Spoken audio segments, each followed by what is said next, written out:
So this is what's recognised as an Iron Age, so up to 3,500 years ago, hill fort, and you can see the ridges as it works down and around the edge. The cup marks, ring and cup marks, are located around here,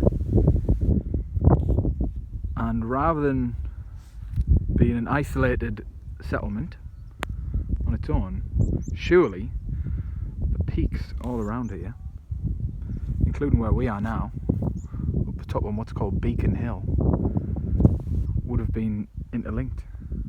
Would it have been this settlement and this settlement linked by beacons as one, linked to this one as a central hold, almost like a Motte and Bailey castle style, and then further along the edge, these smaller peaks, even maybe going right up further north, would have been linked in some kind of social or even political defensive relationship. Defensive. Trade. Share information. Humans have never lived in completely isolated settlements. They've always slightly moved on from one another. So why would this be any different? I mean, from here they're going to get a great view out. The vista's astonishing, isn't it? Incredible. So you can see right over the northeast coast. Over there, in fact, you can see the horizon over there now.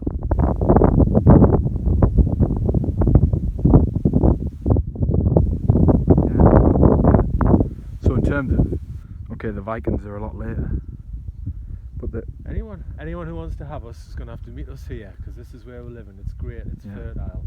There's things that we can do here. There's forest, there's resources, there's animals. We've got our central place organised as our meeting spot in case of any emergency.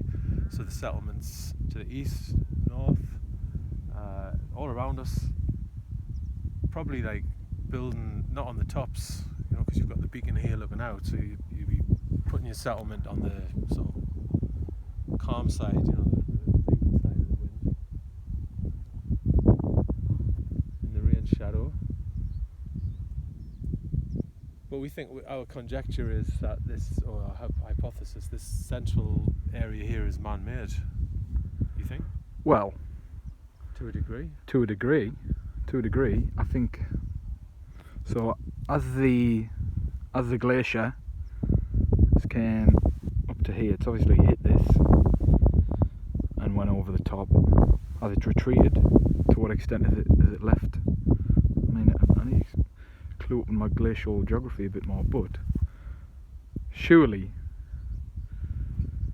we can already see the change at every ridge. So in a traditional hill fort style, it's ridged. They've shaped it to that extent. To what extent have they added to it and built on it? It would be very interesting to know. And that's called the fort. So it's got three. You can sort of make out three perimeter lines. Would you call them, Peter? Yeah, I think if we just go, where am I? There, 1, 2, 3. Definitely 3, and then possibly a sort of ditch at the bottom of there. But we were on the top there, on the top ridge. Definitely shaped by humans. Yeah, to me, I see it as a Motte and Bailey castle style system. And just like you would have had a local feudal lord, not that I think this is a feudal system, that kind of protection network or communication and trade network, the castle, the further villages or settlements around it, and then where are you hunting and gathering, or by that point just starting to farm in northern England, down in the valley, which you've got perfect sight of. Further along towards the coast, which again you've got absolute perfect sight of all the way. They're your two natural, because behind us we've got mountains. So this is your breadbasket, which you've got complete command and view over. It is an astonishing piece of geography. When you place the human element in, and you're going back 5,000-6,000 years, and you can put yourself there, you see the landscape completely differently, right? Yeah. It's advantages here. Well, this is it, and it shows how detached we are now from nature, because we don't see this now where we live. we don't recognise what's been given to us around us. So we're looking at the map, and we've noticed something else now, Gavin. Well, it's interesting. I don't know how well it's picking out the contour lines, but you've got from where we were just stood a moment ago. We were over here by the beacon. Yeah. And looking across, you can see the circular fort lines are actually beautifully marked on the OS map. Maybe we can shoot that in. But but you can also see the trig point on Garley Moor here. Contour lines coming up here, Court Hill Moss, up to here. And so coming down following the contours, you've got Lordenshaw at the bottom of the two higher pieces of land. It's the only sort of flat pass through. You can see the old Misfit River passing through this way. So the glacier clearly passed up through that way, or retreated that way, I should say. It's a wasp coming. So yeah, you were thinking that this is a great point for if you wanted to collect any administration really at any point in time. If you were people having to travel and move around by foot and meet up. Yeah, no, you're blocked off by the river here as well. Yeah. I mean, to what extent, I don't know how deep that is, but in terms of a point on the map, which is very good for defence, the bottleneck here, adds to the idea of defence. But I can't believe that these people went to all that trouble only for defence. Look at what we make today. It's about more than just defence. We make things for reasons of economics and trade and power. Yeah. That's a site of power, and maybe that ties in more with the idea that that's a political site as well as a defensive site. Yeah.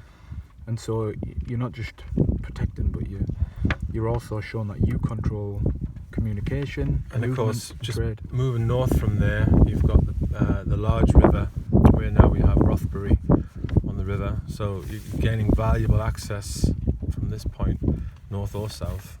You're in a key strategic point here. Like you say, great geography. Yeah. How significant would this area be as an area of hunting and gathering, farming? Yeah. The importance of all this. I think that's a very, very key point which you don't quite get from the ground. You see it on the map.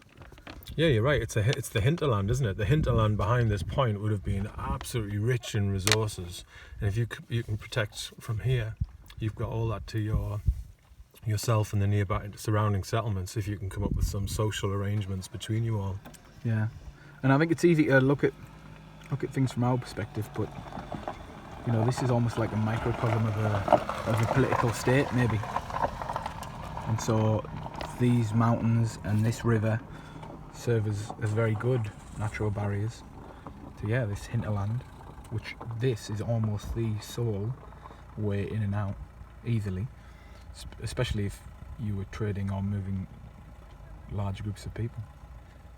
And again, think about that when I say large groups of people, not what we would consider large groups of people today, but at a time when Britain is populated by tens of thousands rather than millions and millions, then a large group of people might be one band of hunter-gatherers, 20 people. Good show. I love the OS maps, aren't they? Works of art in themselves. Absolutely.